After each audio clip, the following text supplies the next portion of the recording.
Hey guys, welcome back. So today is episode number 2 of Life and Soul, and we're still talking about visas, and we are talking about the D10. I'm gonna explain to you the requirements to get the D10 visa. So let's get to it. Alright, so if you remember last week I mentioned all the different visas, and then I told you that we will do like a specific video on D10 because I have a D10 visa, and I think it would be good for people to know what's going on with the D10 visa. I have my paper notes right here to make sure I don't miss anything, and well, you can start by liking the video and subscribe to my channel, and then I also have my Instagram at FamaWorldMusic. And if you have any questions, you can comment below, you can send me a DM on Instagram, and that's pretty much it. Okay, so what happened was I didn't know there were 2 types of D10, and not everybody know about it, and that's why I'm doing this video to let you know about it. So pretty much D10 1 is for job seekers. Job seekers meaning if you are a teacher and you had a contract and you finish your contract and you want to stay in Korea, you have to get the D10 visa because obviously you want to stay in Korea and work, right? So to get the D10 visa, specific requirements.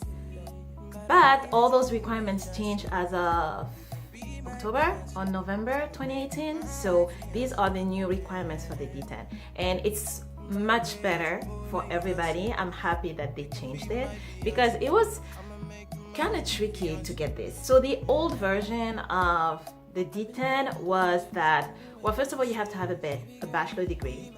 Then you have to you need to have been working in one of the top 500 company, and you have to graduate from one of the top 200 universities in the world. So that was back in the day. So they changed it in November.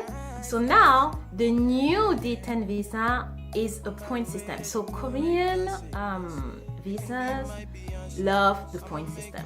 So D10 1. So I'm talking for D10 for job seekers, okay? So you need to have a total of 60 points to get the visa. So you have different categories. So you have age, education completed, you have employment, study in Korea, training in Korea, and Korean ability. And then you have a little extra things that you can use. Now for age and education, you can get up to 50 points. And then for employment, study in Korea, training in Korea, Korean ability, you can get up to 60 points. And then there's special other options, you can get up to 70 points. So total, you can get 180 points. But to get the visa, you get 60 points. Okay, we clear? Okay. So for example, if you are between 20 and 24, you can get 10 points. 25 and 29, you can get 15 points. 30 and 34, 20 points. 35, 39, 15 points. And then 40, 49, 5 points. Now, if you graduated abroad or in Korea, doesn't matter. As long as you graduated, you get points. So if you get an associate, you get 10 points. But that's only for Korea. If you graduated in abroad, the minimum you can get is a bachelor, and then that gets you 15 points. Then you get a master 20, and then a doctorate 30 points. Okay. Then employment. So if you worked for 3 or 4 years abroad, you get 5 points. 5 to 6 years abroad, you get 10 points. And then 7 years, you get 15 points.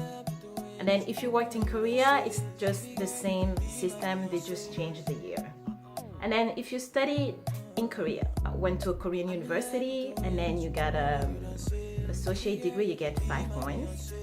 And bachelor, you get 10 points, master 15, and doctorate 20. You know, the same way you have the TOEFL or I don't know any other language level test. For Korea, it's called the TOPIK, TOPIK. And then there are 5 levels, I believe, 5 plus level. I don't remember exactly. And then according to those certificates, so if you get a certificate for one of these topic, you get points. So if you get level 2, you get 5, level 3, you get 10, level 4, you get 15, and then level 5, you get 20. Okay, so these are for the basics. So you can already like kind of see if you can fit in those 60 points or not. If you don't, you have options to get extra points, I guess, from what they call special. So you can get 20 points if you get a recommendation from a government office. So I'm guessing maybe you need to do an internship or something. Oh, or maybe, you know, they do a lot of volunteer work here for foreigners. So maybe you get something out of it. I don't know. I need to look into it. So sorry. I'll do that. Now, these two that used to be an option, a requirement, sorry, are now an option. If you graduate from the Times Top 200 University, you get an extra 20 points. And if you worked in a company from the Fortune Global 500 listed within the last 3 years, you get 20 points. But you need to have been working for at least 1 year in that company. And then you get 5 points if you have an income that is more than $50,000, and 5 points if you get an engineering degree. Of course, you get the opposite too. So if you are violating laws in Korea, you get minus for applying for your visa. So this is it for the D10 one, pretty much. I would say from all the information I gave you, I would say try to count if you qualify for those like 60 points. And if you don't, then we move on to D10 2. Now, D10 2 is very different from D10 1. And a lot of people don't know about the D10 2, and a lot of people think you can go back and forth between the two. Not really. You can go from a D10 1 to a D10 2, but you cannot go from a D10 2 to a D10 1. Now, when you do the D10 2, it's usually for people who want to open a business in Korea. Like, that was my case. To get this visa, all you have to do is attend to the Oasis program. So the Oasis program is a program that is sponsored by the government to give you information on how to open a business. The idea is, if you have an idea, if you want to build a startup in Korea, that visa is for you. Now keep in mind, this visa is only for 6 months and you can renew twice. So pretty much you have it for 1.5 years. But once the visa is done, your goal ultimately is to move on to a D84, which is the corporation for people establishing a corporation in Korea. So if you're, for example, I'm gonna go back to the teacher because that's the most common thing. If you're a teacher and you finished your contract and then you want to open a business, you cannot go from a E2 to the corporation visa, which is the D84. You have to get the D10 first, and then when you get the D10, you can then switch to the D84. That's the process. And that's the process for anybody pretty much. If you want to open a business, you have to get the D10 first, so the D10 2, and then you get the corporation visa, which is D84. There's no really other option, because if you want to open a business as you come to Korea, you're gonna have to go for the investment, foreign investment company, and then that one you need to invest at minimum of $100,000 to get the visa and open your company. But if you go through the D10 first and the D84, that amount is waived. So if it's up to you, you have both options. You see what works for you. Now for the D10 2, requirements are a bachelor degree and a Oasis program certificate. What does it look like? I should maybe show you. So this is what the certificate looks like. I have a couple of them because I did a lot of classes. So What it is they teach you about intellectual property. They teach you about some of the laws, or understanding the culture for work, obviously. And what else we learned? Patent, and yeah.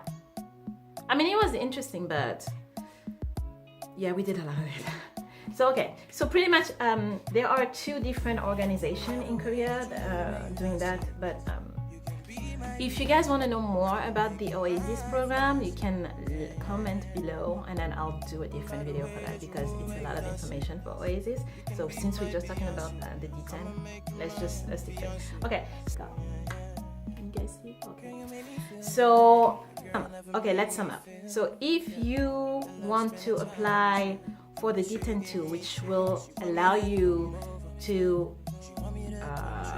build your company pretty much for a year and a half, so remember 6 months that you can renew twice, and within that time you want to apply for a D8-4, which is the corporation visa, where they waive the $100,000.